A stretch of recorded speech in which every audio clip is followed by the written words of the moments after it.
Yo, what is good, y'all? It is your mother's favorite fighter, and welcome back to today's video. Today, we're going to dive into the most polarizing matchup of 2025, that being Jake Paul versus Julio Cesar Chavez Jr. The fight's set to go down on June 28th at the Honda Center in Anaheim, California.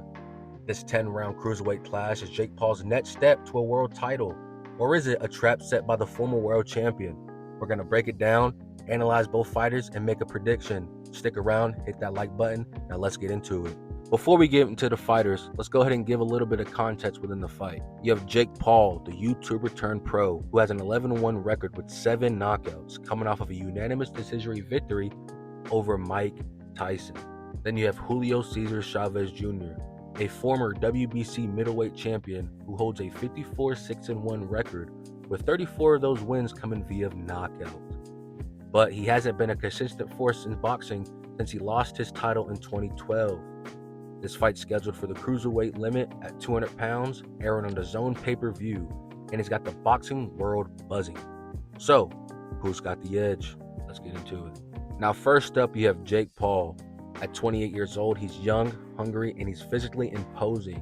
Now, Jake has the clear size advantage in this fight, where he weighed 228 pounds against Mike Tyson, whereas Chavez Jr. weighed in 164 pounds against Uriah Hall in their last bout. Now, Jake Paul has some serious power. He has a 64% knockout rate, and his overhand right has dropped guys such as Mike Perry and Tyron Woodley. His work rate is great, and he has shown that he can go 8 rounds very comfortably. But there is a flip side. Jake Paul is still green. He only has 12 fights on his resume and no amateur background, where most of his opponents were MMA fighters or past their prime boxers. His one loss resulting to Tommy Fury, who is a legit pro boxer that exposed holes within Jake Paul's defense and footwork. Now, Chavez Jr. is his most experienced boxing opponent yet, and if Jake Paul gets reckless, he could definitely eat some serious counters. Now, Julio Cesar Chavez Jr. At 39, he's a veteran with 61 pro fights and is a former world champion. His left hook still seems very dangerous, and he has a granite chin. He has never been knocked out, even going against the likes of someone like Canelo Alvarez.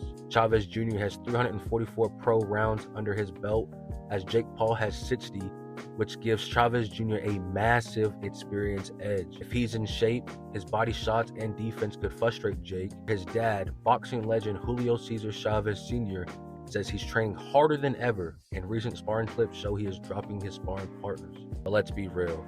Chavez Jr.'s prime was over a decade ago. He's 8-6 since 2012, where he lost to 46-year-old Anderson Silva in 2021, and has only fought just once since, against former UFC fighter Uriah Hall in July of 2024, where Chavez looked sluggish and a suspected gas tank.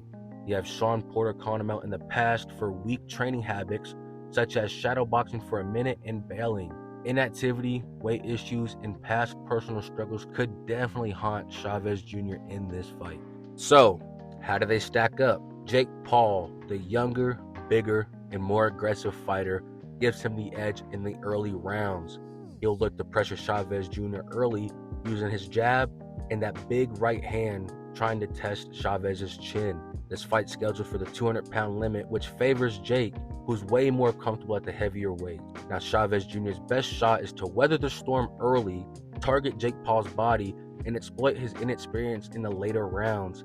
But that's only if Chavez can have the cardio. Now, the X factor within this fight is Chavez Jr.'s preparation. If he's the motivated version that his dad and Oscar De La Hoya are claiming him to be, then he can make this way more competitive. But if Chavez Jr., who half-assed training camp, then Jake Paul's power and pace will overwhelm him.